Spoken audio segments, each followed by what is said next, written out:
Nick, our podcast, The Dictionnaire, is available for free on iTunes, Google Play, and other podcasting platforms. Don't forget to hit subscribe to receive new episodes every Wednesday. Follow me and my podcast on Twitter, Instagram, and Facebook at NICKAUN Podcast, or send your emails to NICKAUNpodcast@gmail.com.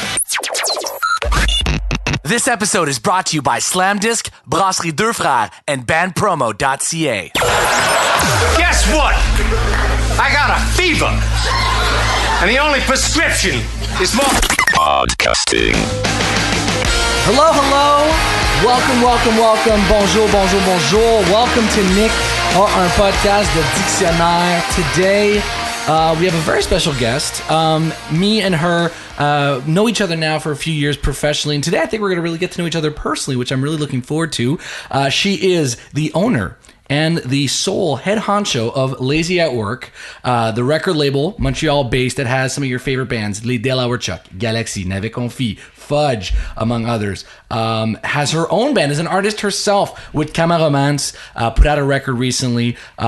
She's really interesting, a woman in this industry filled with men. Today, my guest, Martine Groulx. How are you? I'm amazing. How are you? I'm doing good. I'm happy you're with me today. I'm excited. I feel like we had a whole podcast before a podcast, just you and me shooting the shit over there on the couch. It's great. So I think we're going to have a good show today. Yes. Remember, those that are listening, you can always send us emails at Nick on our podcast, NICKAUN podcast@gmail.com. Your questions, suggestions, réaction violente. You know, if you want to tell me I'm a piece of shit, go right ahead. Ooh. But no, I don't think people are going to do that. After today, they're going to be like, wow, this is a really informative podcast. It's going to also, this podcast today is going to be in English, actually going to be in Fringlish.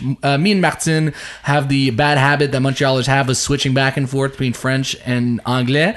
So bear with us. It will be comprehensible. I promise. Ça va être compréhensible, je le promets. Pas trop pire. Pas trop pire, hein? So I love starting the podcast every time with getting to know my guest inside and out. And this is going to be kind of like an adventure for me too. So, Martine, we're going to start straight from the beginning. Where are you from? I'm from the West Island of Montreal, actually. Yes, West Island, the best island. The West Island, best island. Yeah. Yeah. So, I'm from Beaconsfield. And I spent most of my youth there. Then I went, j'étais pensionnaire at Pensionnat Sainte-Marie. Oh. And then after that, I moved to Villeray, and I've been in Villeray ever since. See, this is the thing.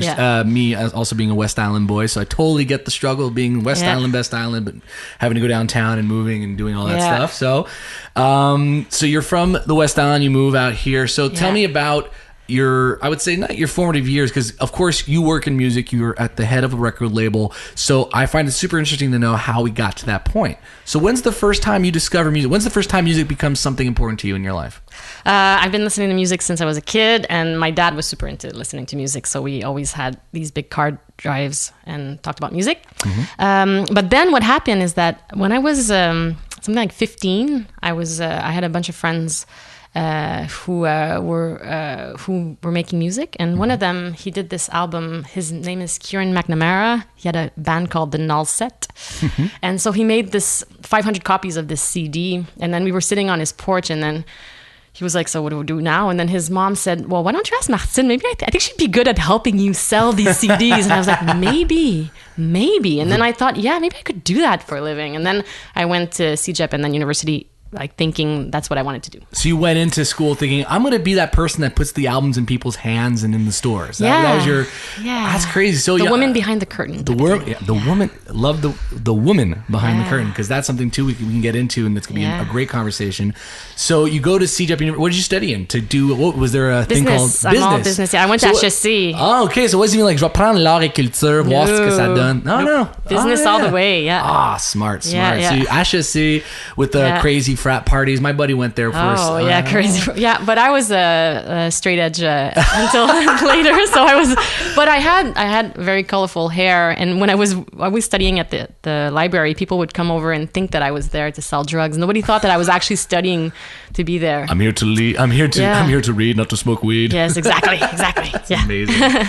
So you go to school in business, and while you're there, I'm guessing, like you said, your hair's all colored, punked up. You're going to shows. Are you really active at that point? Oh yeah, I went to a lot of shows, and I started my first record label while I was in the university. Really? It was called Blind Records. Blind Records. Yeah, you started that at university. You were alone doing that? Were you with some friends? Yeah, no, I was alone. Well, my boyfriend had a band, so I did a lot of that at the beginning. I was starting that's great. Investing money into boyfriends. Oh man, see, at least it wasn't the classic like, oh, my boyfriend's my guitarist, and it's like that weird kind of like thing where it's like, I came later. That's cool. So in university, are you working at all with like the local, not local, but the university station, like the radio? Are you into that world? No, I didn't do that at all. No, I didn't do. I did radio when I was in CJ, but not in university. And mostly, I had to. I worked to pay for my university and stuff. So I was working in a bank. So I was working like 30 hours a week and doing full-time school, and so I was basically just doing that and going to shows. Wow! So you were driven by that, like that extra time you had was all put to that. Oh. Yeah, and I put all the money aside so that I could produce like this first album. So I put, and then they went into the studio, and it was like all the first mistakes that you can make.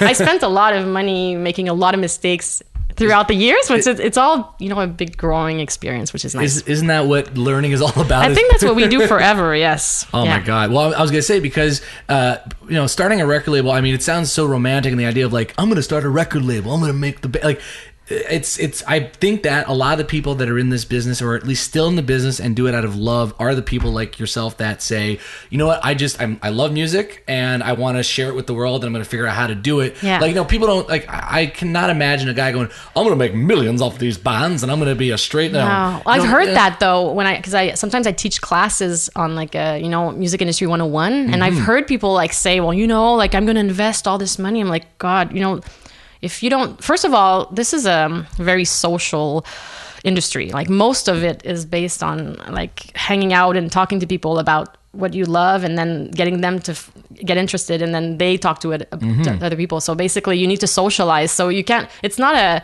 the money is it can help you to get further sometimes if you have more money to invest, but most of it, I think, is a lot about just talking and having fun. I mean, the biggest record label heads, I mean, in the world, some of the people that, the big major record labels are guys that, started out of their garage with their favorite bands, and then, one blows up, and then that's when the money comes in, and they smartly invest it back into the projects. I mean, it's a tale as old as time, but in our case, and especially in Quebec, that's the thing, of course, you're the head of a label that's now stationed here in Montreal, and you're working with French Canadian bands mostly. I know that you have Lac Saint-Jean. Exactly. Lac Saint-Jean, le son de Saint-Jean. Le son du lac. Son du lac. And so for me, what I find interesting, especially when it comes to record labels, is that as an artist myself, because you're an artist too, and you have your band Camaromance, that I mean, it's you. Yeah. Just me and all the nice people that I work with who are nice enough to come play with me. Oh, that's fun. Which is really fun. That must be good. I mean, if you love music, why not do it? Yeah, it's fun. Yeah, I think it's really nice. I find it really relaxing to make music. So when I've been working a lot on other people's projects, it's nice to take a break and nice to and be myself, in the studio and doing and playing shows and stuff, doing the fun part, because most of the job that I do is alone in my office, in my house, just in front of my computer, not talking to anyone. So, oh my God, so that's a lot of it, a lot of accounting and grants and emails and talking on the phone, but not a lot of interaction. So when I can hang out with the bands or do my own or do my own music with, and not right now, I'm working with Pierre Fortin, who's in the Dales and Galaxie, and he's producing my new album.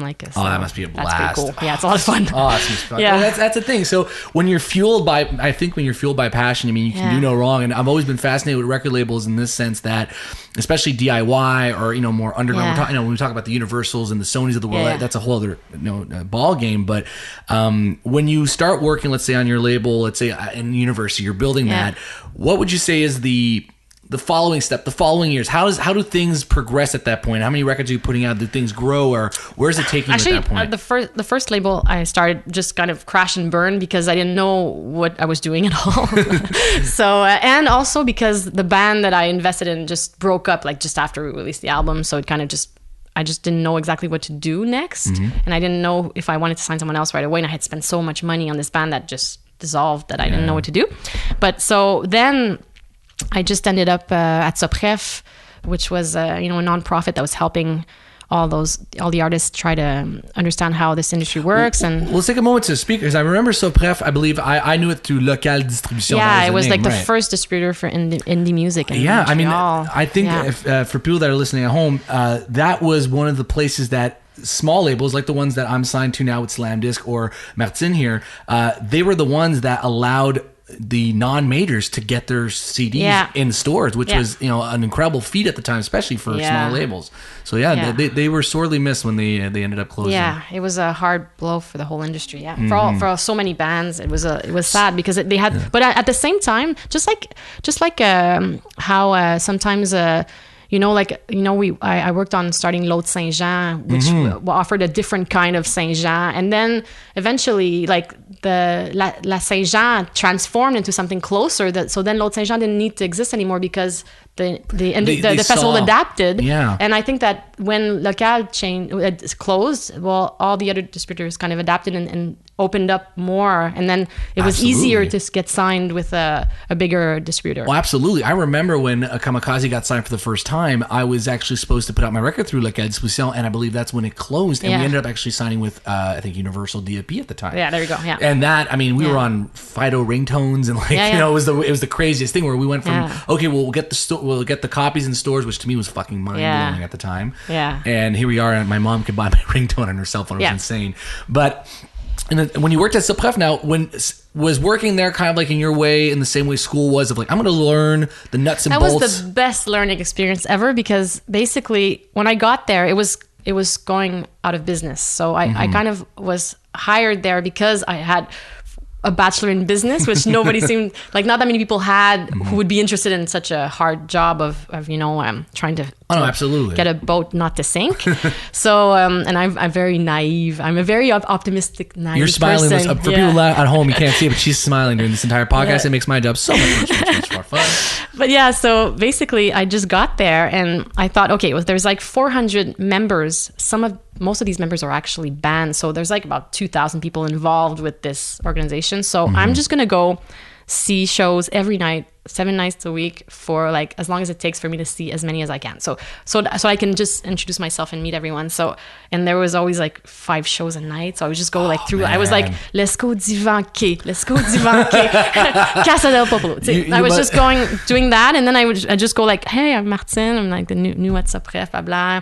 And then so that already got me to know so many people. Wow. And because it was going out of business and owed money to a lot of people, I got to meet a lot of people and try to fix. I tried to get them as much money as I could, which I did the best I could with that. So, but I got to meet everyone. So it was a very it was a very lucky move that I got to. It was I was gonna swear, but it was by the way, it was fucking hard. There you go. By the way, this is a podcast. You can say whatever you want. It was very hard because the job was super hard, and it ended up with a kind of a burnout for me. But it was really great because I got to meet so many people, and I kept a lot of really good contacts from it. So then after that, I moved on from there and got hired at C4, which was the label of Fred Fortin and Galaxie and Lidl and everything. And there, like, I worked with Pierre Thibault, who was the owner, and I got from like in a short term, I got from just doing 10 hours of web promo to running the business. That's insane. In like maybe like 3 months or something. That's crazy, because when I met you, I believe, so for people listening, I met Martine years ago. At the time I was putting out my second record. I was signed at Indica, which allowed me to go to a lot of cool events, meet a lot of cool people, and I believe I met you at one of those events for the first time. And I remember this is the first thing you said to me. He goes, I run C4, and I'm like, C4, isn't that the people that have the Dale and Galaxie? Yep, that's me. Yeah. I'm like, what do you mean that's you? Well, yeah, it was me and Paul. Yeah, but in the sense that it was like, for me, naively, I was like, oh, like, let's say at the time Indica had a team of people. You know, we had a lot.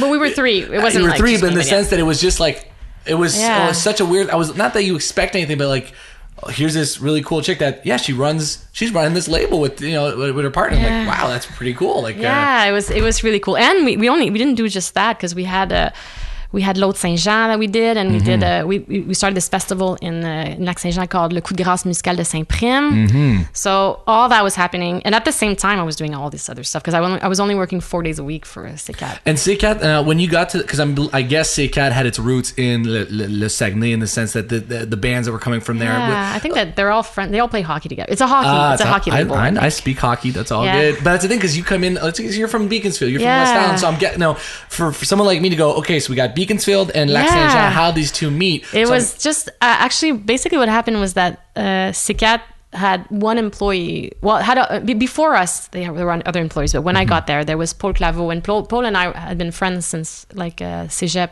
and so when she got there, she knew that she knew that I worked in music, and they were looking for someone, so she asked me if I wanted to join the label, and so I did.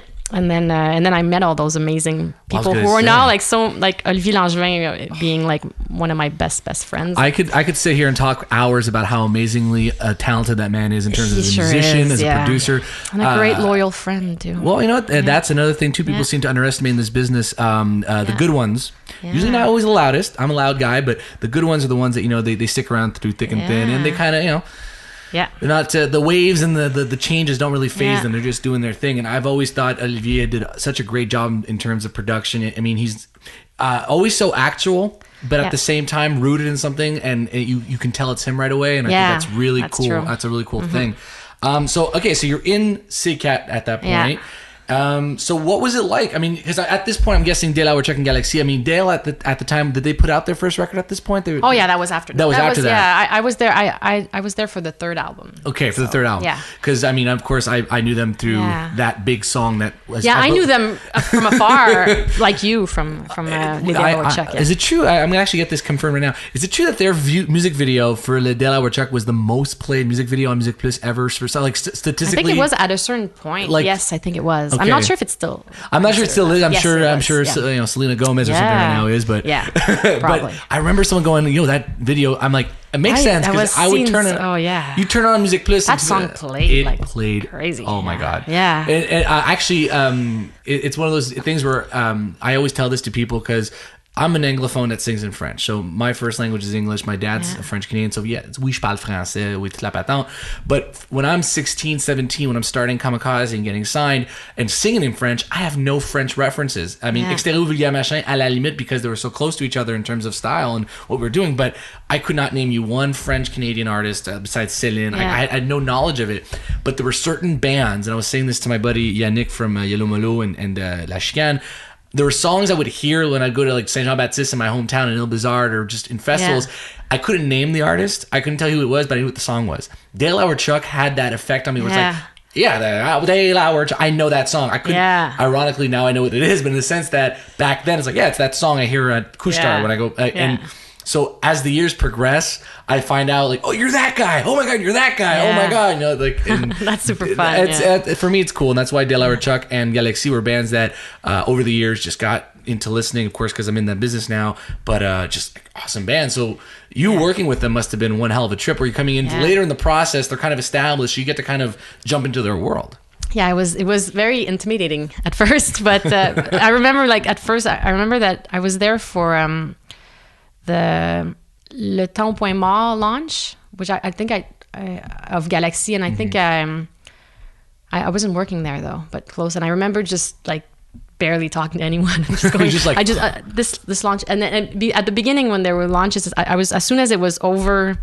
Like the work, I would just run away. Like I wouldn't stay and hang out with those guys. You wouldn't stay for the free beer coupons. Oh my god, no, it was just it's a bit too shy. But then with time, you get to know people, and they're so nice. It's amazing. Listen, every time I've met the Dales or Galaxie, I mean, I've shared the stage once with Galaxie and 3 times with Dale, and there's 2 things I always remember. One, they're super nice guys. Always a joy to talk to, whether it be hockey or music. And the loudest fucking rock band on stage I've ever fucking heard. I swear to God, I remember being, I think it was like Festival de la Truite in Saint-Philémon on the side stage, watching them play their set. And I'm like, the amps are turned around towards the back because God forbid they're in people's faces.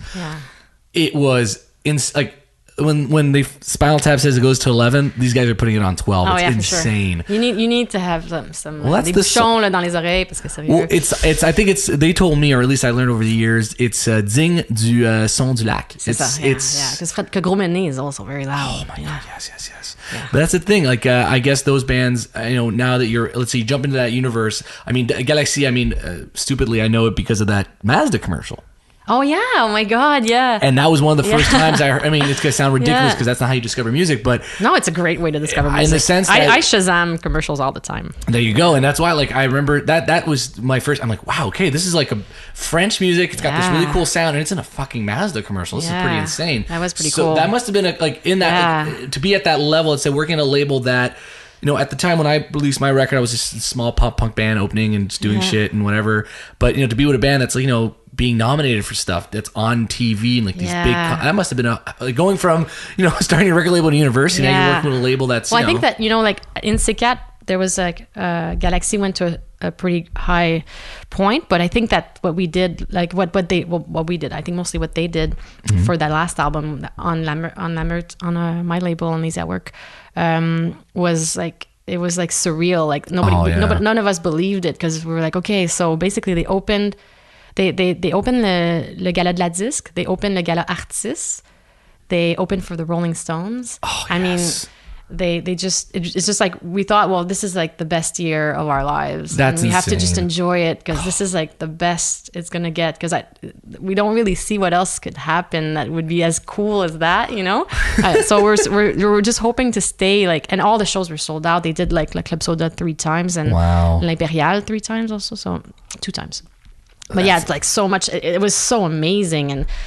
It was just such a like a year and a half that was just out of this world, and they won Groupe de l'année and they won Album Alternatif de l'année at La Disque. That must be such a. I mean, as an artist, I mean, I've been nominated once for La Disque, and I got to feel that sensation of like, are you going to win? I can only imagine what it's like to be, like you said, you're opening for the Rolling Stones, you're nominated for everything. As a band, that must be incredibly fulfilling. But I'm guessing also from the label side. I mean, you guys must have been. Well, just to tell you, like, we didn't think that. We didn't think they were going to necessarily win. You never know. You never know. So I actually wasn't at La Disque when I was in my pajamas at home, and then they won, and I was like, oh my God! And I got dressed as fast as I've ever gotten dressed, and I got into a cab, and I was like, step on it! I have to get the Place des Arts. No. And then like 20 minutes later, I'm at La Salle de Presse waiting, and Olivier comes out and he's like, oh my God! And then we hugged, and it was like the best moment, like one of my favorite moments in my life, because it was like, and then it was just like, I can't believe this is happening. Like, it's just so amazing. Because I went to L'Autre, a gala where they were nominated for the album, because that one I thought. That one was more likely, I guess. Because the big ones are so hard to tell. The big ones are hard to tell, and I mean, we can get into a whole thing about that, but I guess and it's expensive for the tickets to go and stuff. And I thought it was basically we had decided that instead of going all of us to sit down in that room, we were gonna take that money, the exact same amount of money, and we threw this amazing. Like we had this like Christmas party just for the bands. That's amazing. Yes, do more of that, please. And it was like, we did it again last year. We're like, that's where we want to put that money. Yeah, absolutely. La Disque, it is what it is, and it was great. They run their ship. They want to run it, but I mean, as a band, I mean, when you're working, especially DIY, you're working. You see the numbers, you see the count. It's like, okay, like when I took my wife to the La Disque for us. I mean, to me, it was a special occasion, but again, the tickets weren't as expensive. Yeah. But I can only imagine going, okay, we're gonna like put down $150 each. It's like, as a label, I mean, if you win, you win. It was $300 a ticket. That's insane. Like, I'd rather take that money and, like, let's say they win, throw a cool party afterwards. And if they lose, I mean, for me, it was like I had to live it once. I had to go through the process next year. I just went with Olivier when Fred was nominated, and I was like, okay, I'm gonna go because they were nominated for Spectacle de l'année, and I was like, okay, this time I'm gonna. I don't have to call a cab. I'm gonna go this time.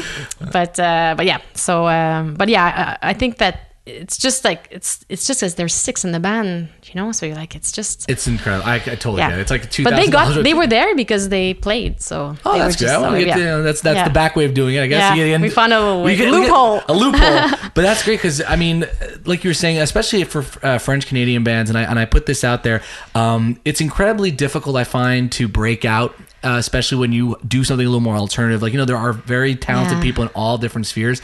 Yeah. And to see bands like Galaxie get recognized like that, as a band, it's great. For a band like Kamikaze, people have given me crap over the years, like, oh, you guys are like pop music and, whatever. Like, they throw us in the same boat as like, the Justin Biebers for some reason, where it's like, you guys aren't alternative. You guys are in it. I'm like, what? We're all musicians just trying to find our thing. And I mean, what's great is that they found this really fun way to work, to live off of their music, because they have this thing where they play like in each other's bands so that they can tour forever. So like before they were touring, they were touring Galaxie Zulu, and then it ended last fall, and then in the fall Fred Fortin released an album, and so now they're touring. It's a perpetual. With Fred Fortin, and now they're writing a Galaxie album. And when Fred is done, they're gonna go back to So now they're like, now I have a year off of Galaxie while they're working with Dare to Care, Grosse Boîte,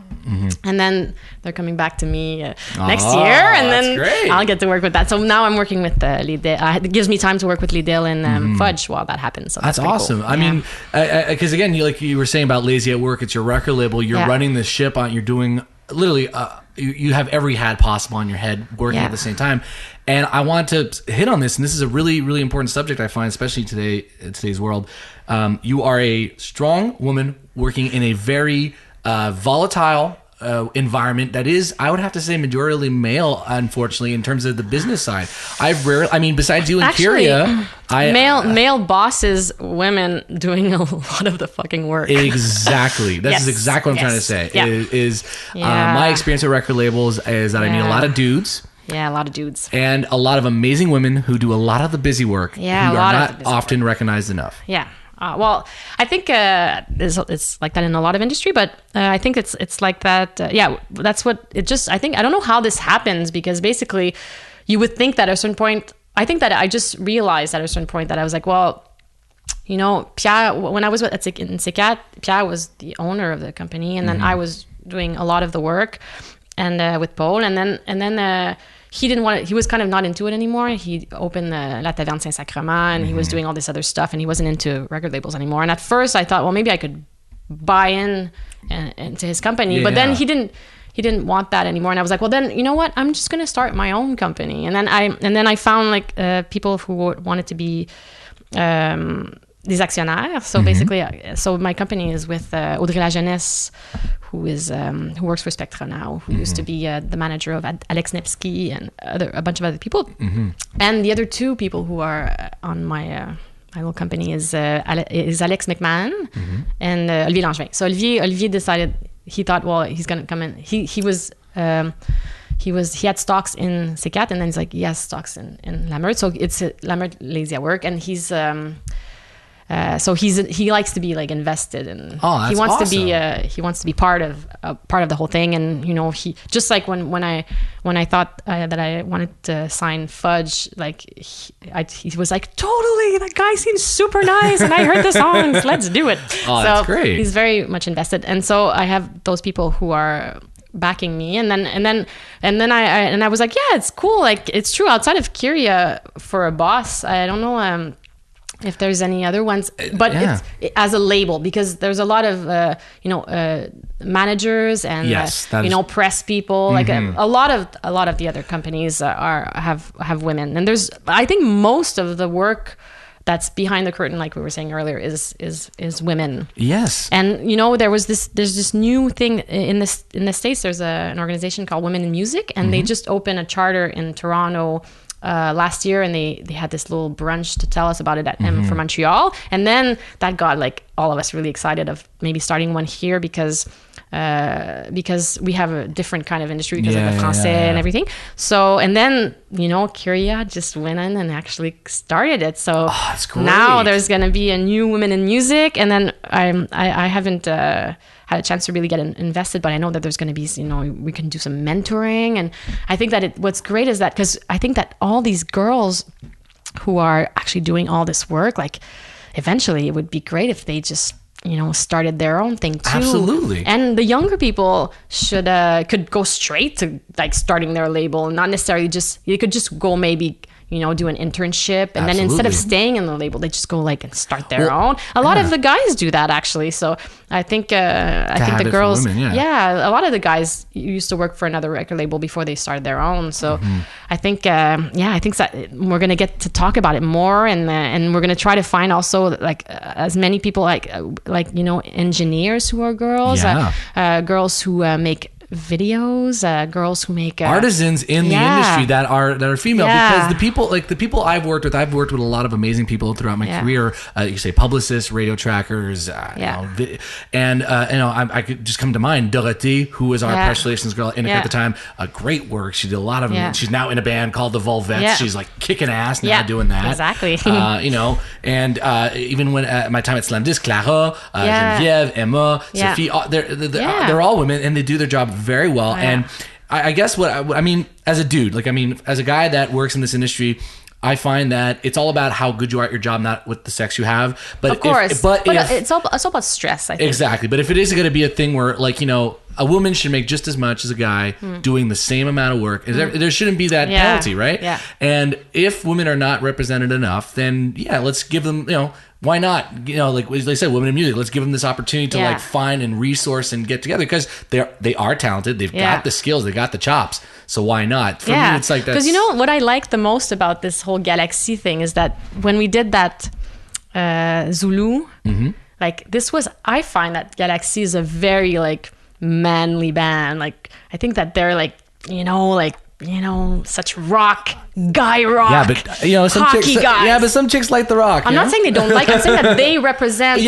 testosterone. They're absolutely very manly, and then behind that, it's all girls, like the press PR. It was very girly. So, like the booker is Christophe from Les Yeux Boussole, and then it was Sonia Cesarato doing the PR, and then Audrey and me and stuff. So, and I was like, that's pretty cool. You want that. You want to have a lot of. What is that saying? Behind every man is a great woman. Yeah, basically that's what it is. Exactly. More and more. Yeah, absolutely. And like I said, that's pretty cool. Yeah. So you're saying that so women in music, is that's yeah, but we don't have. They said they were going to bring a Facebook page once it's actually, because they have to create the charter and know exactly what they're doing. But they're getting ready, and then they already had one brunch. They're going to have some brunches on Sundays once in a while, so that we can just get to know. Yeah, and men are welcome too. And then I will definitely be sharing that on this podcast to make sure people check that out, because that's the thing about this, and this is why I like having you on this podcast, or people like yourself, is that this is a side of the industry that I feel is not represented enough, especially not talked about, and especially coming from someone that's in it. We're not outsiders, we're people in the business. And I think that people listening to this, especially women, men, just to know about this stuff is a really interesting thing.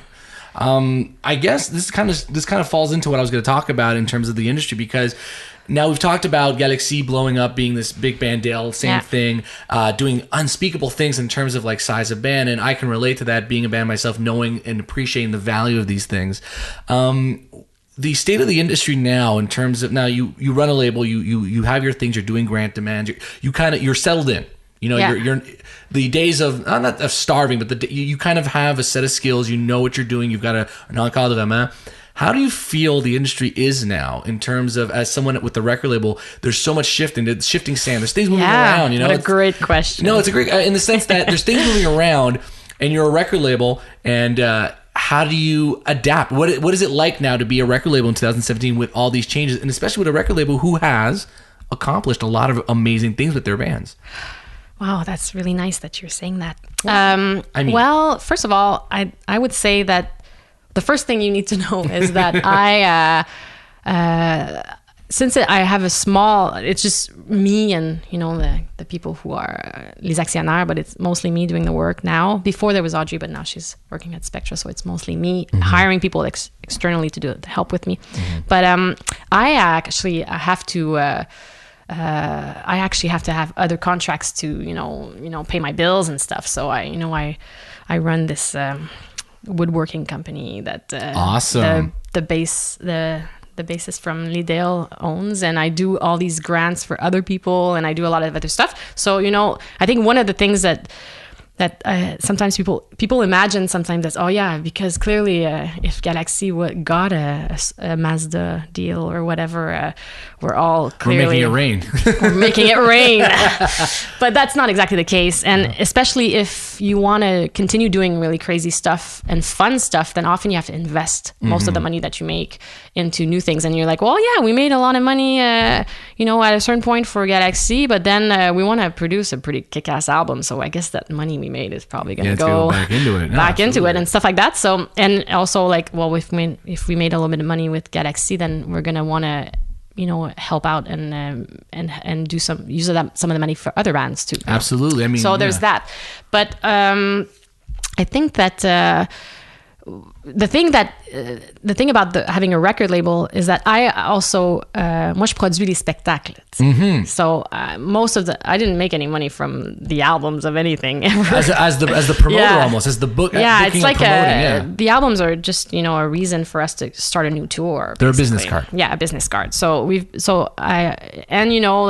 there's a lot of promo that goes around it that's really helpful, but mostly we can survive out of the shows that the bands play. So because that's like the kind of band that they're. I mean, there's a million different ways that you can survive in or make a lot of money in the music industry. But I don't like. I'm not really into. I don't take any publishing from my bands. I don't really like looking for. I mean, there's most of it comes in because people like the bands and just contact me, and then I'll help get that done and stuff. But I don't really. That's not my thing. But some people like live off of that. Absolutely, yeah. But I only I work with bands that like to tour. That's because I like to organize tours, and I like the day-to-day of it, of the tour managing and hotels on the road, and I don't go on tour, but I like organizing the tour and dreaming about all these places they're going and stuff. That's crazy because I like that, and I like I like releasing albums, but that's the kind of band that I'm interested in. But some of the other labels, if you're more interested in, Slam Disc has they just released like 1 million videos for each of the bands, and I don't really do that. That's not. I do like 1 or 2 per album, sometimes not at all. Well, there's strengths and it's just different. Yeah, it's just different. But I think that since things are changing, I think that the record label will actually disappear, and then I think it more and more I think I set up a business for Olivier Langevin from Galaxie, and I'm helping him run that business, and a lot of the work that he gets, if he's making music for a movie or TV or stuff, it goes through that company, and since I know accounting and stuff, I do the administration of that, and so more and more. I set up a company for Les Dales, and then they produced their own album because they wanted to produce it and own the masters. Yeah. So, and I helped them set up that, and then and eventually, perhaps that my role will be my role is ever changing, and I know I think that more and more. Since I come from DIY, I think it's fun that I'm more and more going back to DIY. You're going back to funding the quote unquote boyfriends. Yeah, exactly. Yeah, well, I mean, I just the way I sign bands, because Fuudge is the first time. It's the first time that I signed someone that's not my friend. Well, I was gonna say, because the thing that I have to ask is that as a record label, of course, there's criteria. I mean, when you choose to work with an artist, now in your case, you get to work with your friends, which I think is really cool. Yeah. But I'm guessing you do have an opinion about if I'm going to work with something new. Like Fuudge, when you're actively looking, what's the c'est quoi l'attrait? What's the so basically let's Fuudge. I went to Les Francouvertes and I saw that band and I really liked it, and that's I think it's a great that's a really great place. Si tu fais la musique en français, tu vas jouer au Francouvertes. Tu sais, justement, j'étais pas sur le jury, j'étais juste là avec Navet Confi, puis genre on a comme un peu niaisé d'autres des bandes, puis on était comme c'est pas mon truc, nanana. Puis là, finalement, il est arrivé cette bande-là.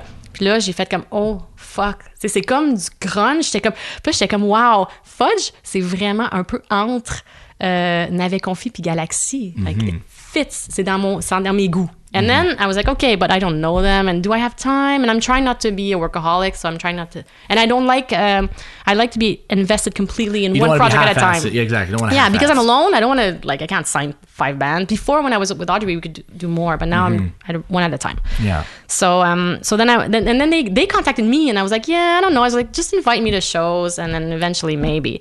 And then one day, they were playing Le Coup de Cœur, and I wanted to go. I was like, oh, maybe I can go this time. And I asked Fred Lamoureux from Les Francopholies, because we like to go shows together. So I was like, hey, you want to go? And then I was like, you want to go get a drink before? We haven't seen each other. So we went to Saint-Sacrement, La Taverne, and then by chance, I saw Pierre Girard, who is an amazing producer.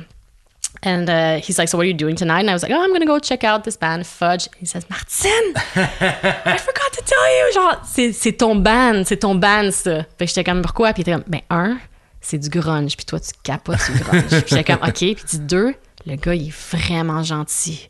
Vraiment gentil. Puis toi, t'aimes les gens gentils. Fait que j'étais comme, all right. So then I went there, and I loved the show. And I was like, okay. So, and then I met the guy, and I told him, listen, I'm too old now to I've done too much of this to work with people with people that aren't my friends. I need to know that if I work with someone, it's someone that I would enjoy having dinner with without talking about work, that it's fun. So I was like, what we need to do now is go to dinner.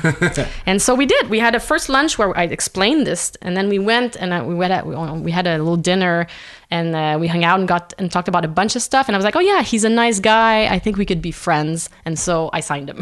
That is great. So for the people listening, this is the trick. Play Franck Ouvert, play M for Montreal, play all those things, impress them with a live show, and be a good dinner guest. That would be a good dinner guest. Yes. But it's crazy because not focused, because basically, what we do is go to shows. Like, we were saying, we met at at an event. So you go to these events, and then there's all these people that come and talk to you, and say like, listen, like, and if they talk only about the fact that they're in a band or whatever, then I have zero interest, because if they by chance like mention, that they, even like they're like, oh yeah, I'm just taking a class in chemistry. Really? You're taking all of a sudden you're interested. interested. Chemistry. Oh, what's that about? Tell me all. So all these kind of things, I think that it's just like I do the boring shit job. Like, my job is fucking boring, right? I mostly just fill out forms and try to get money and try to book hotels, book stuff. It's a boring. I love doing boring math. I love math, so I enjoy it. But it's a boring job, so it has to be with people that are fun, because they're doing the fun part. I mean, they're doing the really fun part. And a lot of it is boring for them too. Like, there's a lot of waiting. Like, I mean, most of touring is waiting, and that's very hard on everyone. And you're away from your loved ones, and there's a lot of.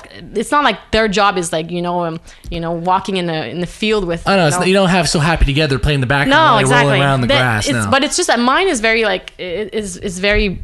I think it's a little bit more boring. Well, no, I think. Well, and I want people to know this, that a lot of things that us as consumers, or at least music aficionados, take for granted is that there's a lot of people behind the scenes, whether it be people like Martine, people like tour managers, roadies. There's so much going on in the background to get to the point where you're enjoying music. Just to take a live DVD or a live show, whatever. There's so many people, so many things have to go right for that show to go right, and you enjoy that 30-minute show or that hour show. And that's why I always find fascinating that, especially for bands, I think bands don't appreciate that a lot. And I hate to say this, but not a lot of bands appreciate that to its fullest, because I'll give you an example. When I got signed for the first time, to me, the idea of a record label was, a record label is going to sign me, and then they're going to put me in the right spots, and it's all going to happen. This is me at like 16 years old, right? I get signed at 18, first time I get a record deal, and it was like, cool, you're on a record, we're going to be able to put the record in store, but you're going to have to go on the road, and you're going to have to prove to people you're worth their salt, right? So you have to go out there and sell your merch.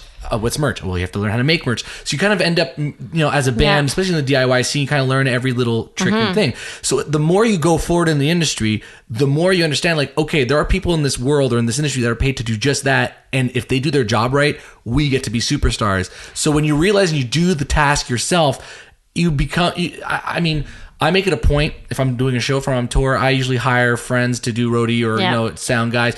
I'll go and shake their hand and go, hey, thanks for tonight. Yeah. And it sounds ridiculous, and people are gonna be like, "You're an ass or no." Well, I mean, that sound guy clearly is there. you like Fugazi. Yeah, well, there you go. It's like, these guys, these people are getting up the same hours you are. Sometimes they're earlier, putting the show on. I mean, I love talking to promoters, not just because they're promoting my show, but just because like that person went and probably stuck flyers up in the street for us and stuff. So I feel that bands, unfortunately, and this is the one, they don't stay very long, and I guess it's their own bidding and their own doing.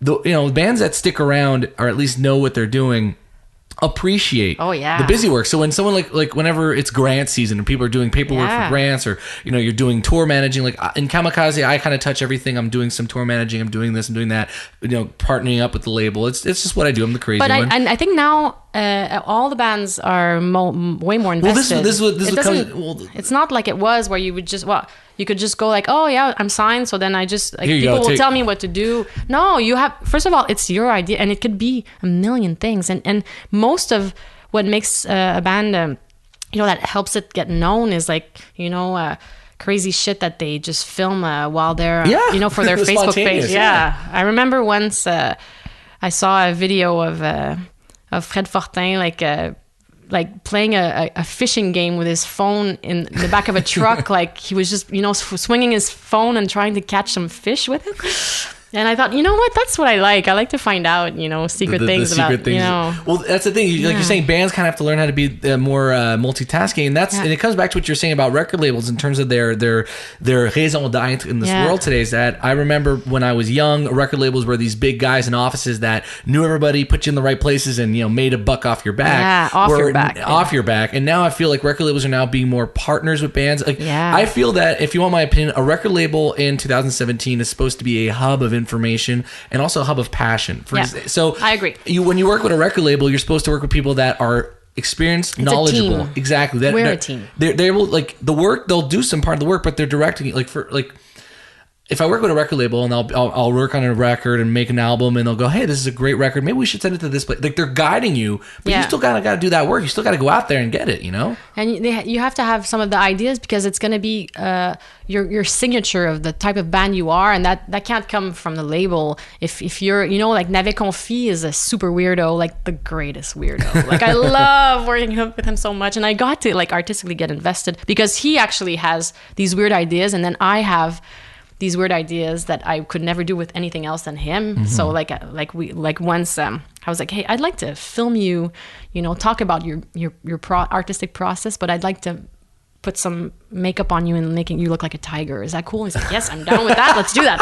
All right. So stuff like that. But I mean, it's his thing. So I can't, there's a limit to what I can do if the band has to like give you some of the stuff. But also one of the things that I think is interesting that I think younger bands probably don't know is that they probably have this weird idea sometimes that, first of all, like the label's making all this money, and these days the contracts are like, people get informed now, so people get signed contracts. People get lured up, and people kind of get it. Know. And if you don't know anything about anything, you can sign up and be a member of La SPAC, SPACQ, which actually gives you like some free lawyer advice. Wow, I'm definitely putting up those links on the podcast. Everything we're talking about is on the podcast links, by the way. Because then they can look at the contract and they can explain the contract to you. And I mean, sometimes they ask me to go explain more the business side less than legal, because it's important that you understand. I often talked with bands when they get a new contract, and I explain to them what it means. What are you getting yourself into? Yeah. It's like, because the contracts are all very different, and it means different things, and you can say, well, this I'm not into, this I'm more into, and then you can switch, and people are adaptable, because but also it's like, I think that now, like, a lot of the bands are actually, own their own master. They record themselves. Exactly. So they're taking more of the risk. And so, like, they're way more invested in what they're doing with the label. So the label is really more of a team player. Long are the days where the label's like, I'm going to put down $1 million. We're going to record at Sunset Studio, and let's get some coke, and let's make a record. It's not, this isn't Spinal Tap anymore. No. Actually, I'm going to tease this up, because we're going to take a short break to go talk about my sponsor. When we come back, we're going to talk about a few things I'm really interested in. First, we're going to talk about you as an artist, because we've been talking about you as a label, you as an artist. Also, tips. I would say tips for bands that are trying to get signed and want to get out there, and also maybe a little bit of an overview of what's next for Lazy at Work. What's next for your bands, and talk about some of our favorite bands in the moment. So we'll be right back on our podcast. It's Dixie and I. Is your wardrobe in dire need of some rock and roll? Do your house guests flee in a fit of rage at the sound of your music collection? Stop messing around and head over to bandpromo.ca. What's bandpromo.ca? It's your one-stop shop for awesome band merchandise. Local, international, hell, even your buddy's band is on bandpromo.ca. You will find it all. Cassettes, CDs, vinyls, clothing, accessories, stickers, and even pins. The website is easy to use, shipping is quick, and more importantly, all the proceeds go right into the band's pockets. Use promo code NICK10 and receive 10% off your next order. Don't look anywhere else. Head over to bandpromo.ca. That's BAND promo.ca. All right, and we're back. Okay, so Martine, before we took the break, we were going to talk about a few things. So we were talking about tips, things that musicians need to hear from a record label, someone that is in the business. What could you give as like that soundful advice that musicians need to hear? I think that what I have to say to bands is that mostly it's for an artist. Actually, if you have some songs and then you work with some musicians that play on it, and then you decide to do an album, and then it's all your friends, right? And then they're recording for free, and then this sound guy is being nice and playing for free and doing it for free in the studio, and maybe it's in his home studio, and everyone's doing all this for free. Then obviously they're doing it for free because you don't have any money at the moment, but they deserve to get paid for what they do. And it's often the same problem that people judge labels about, thinking, oh yeah, they're keeping all the money or something. Well, sometimes now that there's a shift where often the artist owns his own label, master. Mm-hmm. So then he maybe gets an advance from the label. Maybe he gets like some money, or he has a deal where somebody's going to eventually come to him. So it's really, really important to make a deal with everyone. Everyone should write how much it's actually worth, what they did, and maybe what they're comfortable with getting paid eventually. So that when, if ever like later, you get to have a song that's played in a Mazda video commercial, and the money is going to come to you because you own the master and you wrote the song. You need to make sure that everyone is not going to hate you later, because they're gonna say, for fuck's sake, I'm playing the fucking drums on this, Yeah. So make sure that everybody gets paid and everybody is really comfortable, because that's broken up a lot of bands. Money can run bands out of the studio. I mean, so that's my number one thing. That's number one. So number one would be good to the people that you work with, and be fair. Be fair, and honest and exactly. Transparent. Always have it in writing, kids. Yeah. Remember, it doesn't have to be a really notified document. Just make it clear. The reason why I like work, and I think it's fun to work with the people I work with, is that I actually sit down and say, like, okay, this is how much this costs, and this is how much we're making, and that's why we're all making this amount of money. And then it's because everybody knows. Mm-hmm. Then when it's like, okay, this one we're gonna do for free. Are we all in? We're all doing it for free. Let's do it for free. You know what? And I'll add this. One of the things I've noticed over the years, the reason why money problems get really dirty quickly and things happen is normally in a case when someone doesn't feel like the work was appreciated. Exactly. And I feel like a lot of issues can be resolved when people feel like their input and their job and their work is not fucking making millions, just properly retributed, done, given back to them in a way. Because often the thing is that musicians who are who work for a bunch of bands and stuff, they're the ones that end up never getting any money, because they end up always going, oh, well, I'm going to play the show for free, or I'm going to play the show for $25 just to get a cab home, and then I'm going to do this, and I'm going to and then do it a lot, and then eventually what sucks is that sometimes then when the artist gets bigger, he's going to get like his label's going to say, well, you have to work with these people now, then that guy just worked for free forever, and that sucks. It sucks, and you're absolutely right. So I guess rule number one, be fair and always send back the ascenseur.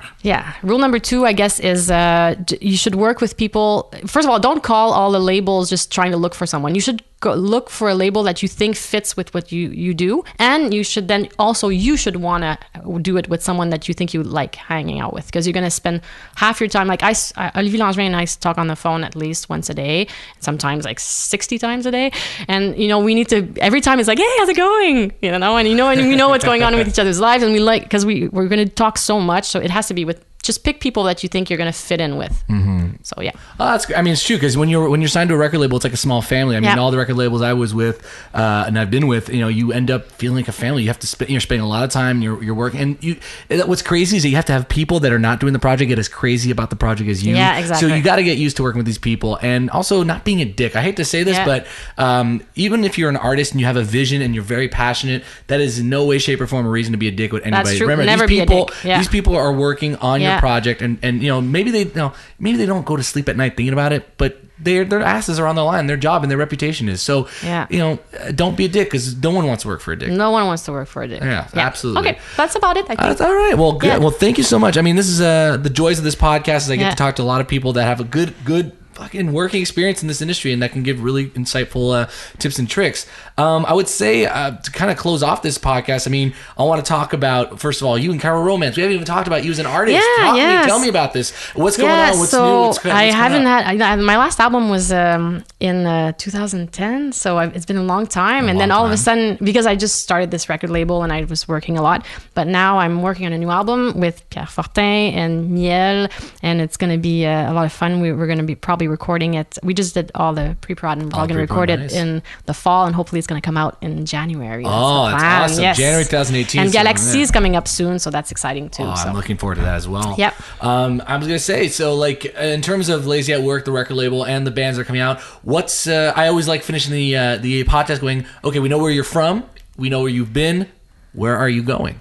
God, I don't know. I think that every year when the first day of the year, I decide if I continue to do this for a living for 1 year, because I think it's such a changing thing. All these bankruptcies and it changes so much that we don't know where we're gonna go. So every year I'm like, okay, so now since we're like already in April and I know that I'm gonna get a new Galaxie album, I'm gonna be doing that, but I can't really think of after that because maybe eventually it's gonna be like all software. I might go like, start a software company and then just I might find a need that could help a bunch of bands and then do that. I don't know. I think it's all gonna change. That is the cues of a smart businesswoman. Find a need and give them what they want. Yeah, that is exactly beautiful.